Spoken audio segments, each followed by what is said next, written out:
PACS का उद्घाटन हुआ। अलमंता में मैं उपस्थित था और पूरे खरौंदी की टीम हमारे पास नगर विकारी आवास में आई थी। चितौड़ीलावा में और बैतरी में पैक्स का उद्घाटन हमको करना है।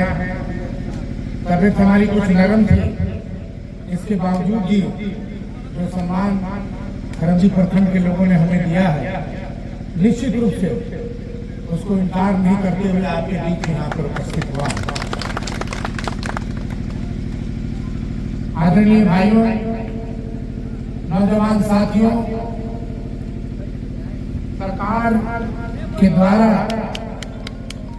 2450 रुपए प्रति क्विंटल के हिसाब से किसान का धान लिया जाएगा और सरकार एक मुश्त पैसा देने के लिए इस बार तैयार है। अभी प्रखंड विकास पदाधिकारी ने किसानों के हित की बात की। बहुत से लोग पहले ही आप ही से धान खरीद कर और धान को सरकार के द्वारा बेचते हैं, लेकिन डायरेक्ट आप धान को सरकार को देने का काम करें ताकि डायरेक्ट किसान को लाभ हो। इसलिए मैं आग्रह करना चाहता हूं तमाम किसान भाइयों से कि आप लोग डायरेक्ट आपके जो पैक्स का जो केंद्र बना हुआ है वहां पर आप धान अपना देने का काम करें। इसमें डायरेक्ट आपको लाभ मिलने का काम निश्चित रूप से होगा।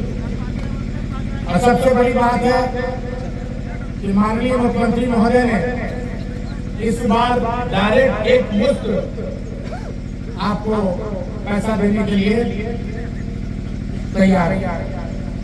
तो मैं तमाम लोगों से भी आग्रह करूंगा, किसान भाइयों से, कि आप इधर उधर न भटक करके डायरेक्ट आप अपने पैक्स केंद्र में आप अपना धान निश्चित रूप से जमा करने का काम करें।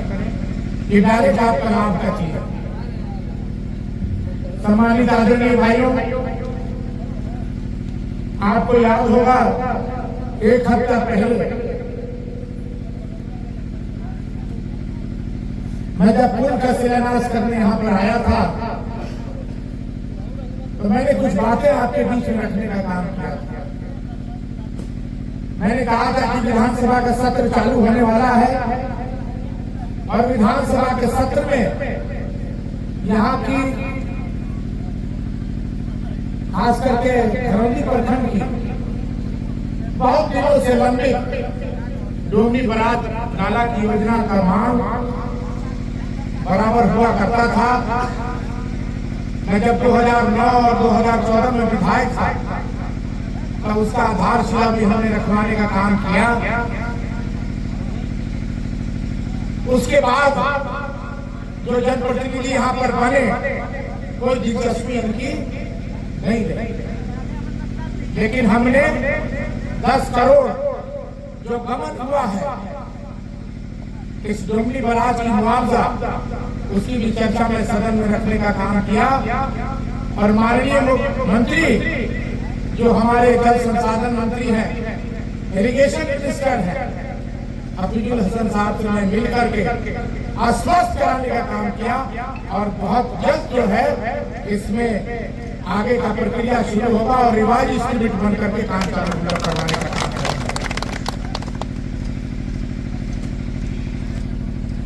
आदरणीय भाइयों, आप देखे होंगे सदन में हमने, क्योंकि पूरे राज्य में 2 ही सेटलमेंट ऑफिसर हैं, बंदोबस्त पदाधिकारी, हमने 87 का केस आए दिन लोगों के पास आता है। 87 के केस में जो लोग 87 किए हुए हैं अभी तक उसका निष्पादन नहीं हुआ। क्यों?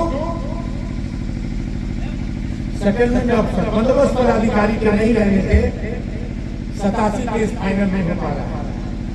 इसलिए मैंने सरकार से मांग की कि 87 केस को फाइनल करवाया जाए और पलामू मंडल में एक बंदोबस्त पदाधिकारी देने का काम। आदरणीय भाइयों, आज निश्चित रूप से चाहे वो मजदूर का मामला हो, चाहे वो स्कूल का मामला हो, चाहे हमारी सरकार जब झारखंड में बनी, जो वादा माननीय मुख्यमंत्री ने किया था मैया सम्मान योजना का, उसको पूरा किया और 1000 से 2500 रुपया बढ़ा करके यहाँ की मैया को सम्मान देने का किया। मैं विधानसभा में था, विधानसभा में विरोधी इस बात की चर्चा भी किए कि मैया सम्मान योजना की राशि से और भी क्षेत्र में प्रभाव पड़ रहा है, लेकिन मैं आपको बता देना चाहता हूं कि किसी भी क्षेत्र में प्रभाव की आवश्यकता नहीं पड़ेगी। हमारी सरकार कटिबद्ध है, जहां जहां रोड का निर्माण होना है, जहां जहां पुल का निर्माण होना है, जहां जहां बिजली की आवश्यकता है, वो निश्चित रूप से पूरा करने जा रही है और पूरा निश्चित रूप से होगा। इस बात को मैं कहना चाहता हूं। आदरणीय भाइयों, इसके पहले भी सरकारें बनी थी, लेकिन इसके पहले जो सरकार बनी थी वो सरकार नौजवानों को, बेरोजगारों को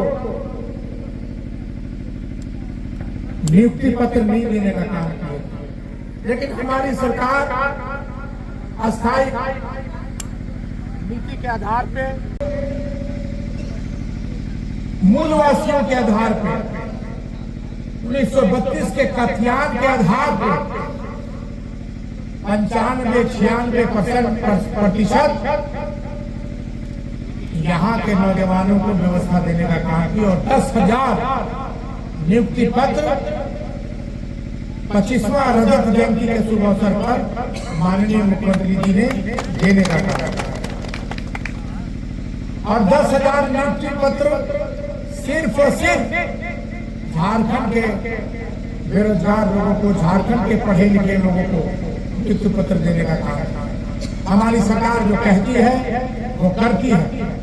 इसलिए मैं तमाम यहाँ पर उपस्थित आदरणीय सम्मानित भाइयों का, नौजवान साथियों का, और खास करके तोरेला वाला, क्योंकि मेरे पिता भी बगल में आप देख रहे हैं, जब इस राज्य में माननीय मंत्री थे, इस विधानसभा के विधायक के 4-5 बार इस क्षेत्र के विधायक भी है, तो जीता जागता प्रमाण जो है तोरेला पूरे खरौंदी में हाई स्कूल बनवाने का काम किया और तोरेला में सड़कें भी बनी, सड़कें भी हमने बनवाया। लेकिन इसके बाद मैं जब चुनाव हार गया तो सड़क जो है नहीं बनी। अभी हम लोग 1 हफ्ता पहले पुल के निर्माण का आधारशिला रखे और बहुत जल्द सड़क भी बनेगा। और जो भी कार्य तोरेला इलाके का, प्रखंड का वंचित है, उसका पूरा करना हम लोगों की जवाबदेही है। निश्चित रूप से उसको भी पूरा करने के लिए हम लोग तत्पर और तैयार हैं। इन्हीं शब्दों के साथ बहुत बहुत धन्यवाद। जय झारखंड, जोहार।